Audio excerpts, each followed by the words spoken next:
Aqui no nosso canal, a gente quer passar não só maneiras de fazer uma boa redação, mas também algumas dicas para você ir muito além e tentar chegar naquela nota máxima que talvez seja o seu grande objetivo.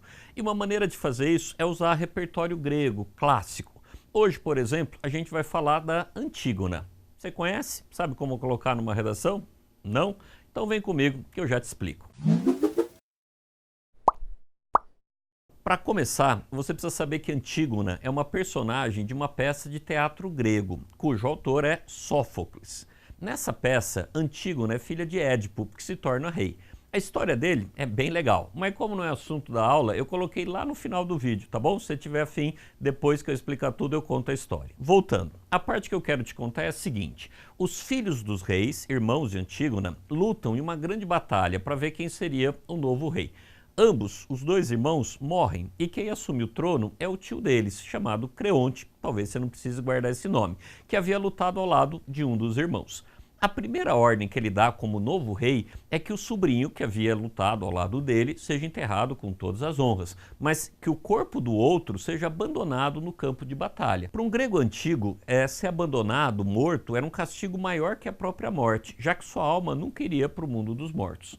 Antígona era irmã dos dois. Ela participa do funeral de um deles e, escondida do rei, enterra o outro, com os rituais que eram necessários. Quando o rei descobre, ele fica furioso, afinal a sua ordem foi descumprida.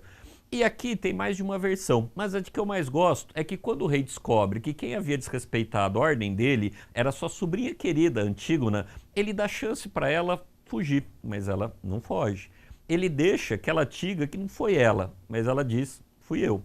Por fim, ele deixa que ela diga que está arrependida, que não queria ter feito aquilo, mas ela diz que não, que fez o que era certo. Então, ela é morta. Eu gosto dessa versão, mas no original mesmo não tem nada disso. Ela simplesmente é morta por ordem do rei, de maneira bem cruel, inclusive. Bem, essa história tem um significado atemporal. Não sei como você interpretou, mas eu queria que você notasse que Antígona fez o que é certo, mesmo indo contra uma lei, contra uma ordem do rei. Ela, muitas vezes, simboliza exatamente isso, o princípio ético de agir corretamente, mesmo quando há forças contra, mesmo quando pode haver penalizações por se agir eticamente.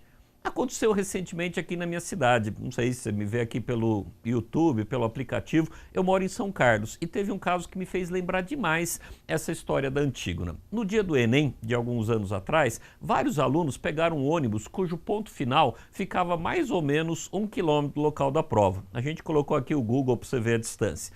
Só que o ônibus chegou no ponto final faltando pouco mais de 10 minutos.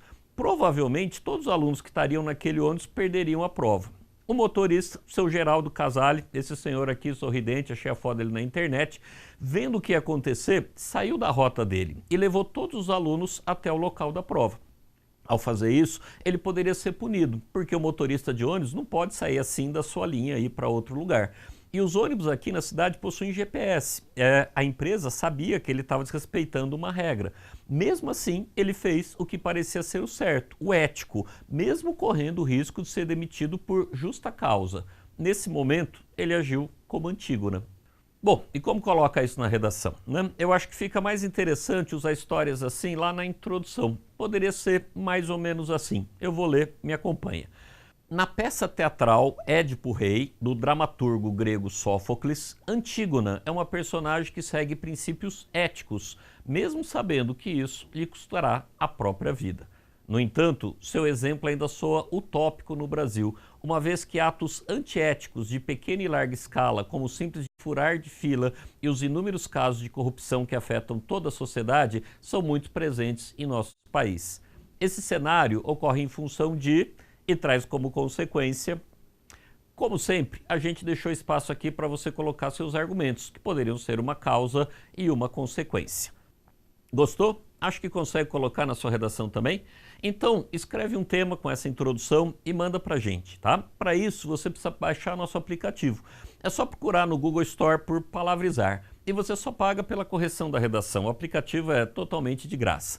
E se gostou mesmo da aula, dá uma curtida aqui, se inscreve no canal. Pra gente faz muita diferença, acredite mesmo, tá? E se você quiser conhecer a história do Édipo, vamos lá, vou começar a contar para você. Quando Édipo nasceu, o seu pai, que era o rei de Tebas, ouve de um oráculo, que eram pessoas que previam o futuro, que quando aquele bebê crescesse, ele mataria o pai e se casaria com a mãe. E naquele tempo o pessoal levava a sério essas profecias. O rei manda matar o filho, ainda bebê, para que a profecia não acontecesse. Você já deve ter ouvido isso em muitas histórias da Branca de Neve e assim por diante. Mas o que acontece, como sempre, é que quem é encarregado de matar o filho, o bebê, não tem coragem de tomar essa atitude e leva para bem longe. E lá ele é adotado por uma outra família. Quando Édipo cresce e se torna um jovem adulto, ele também vai a um oráculo, que diz que ele ia matar o próprio pai e se casar com a mãe. Mas ele não sabe que foi adotado. Já está imaginando a cena? Ele fica desesperado, porque ele não queria matar o pai e se casar com a mãe. E aí ele foge, ele vai para bem longe, para que a profecia que ele ouviu não se realizasse.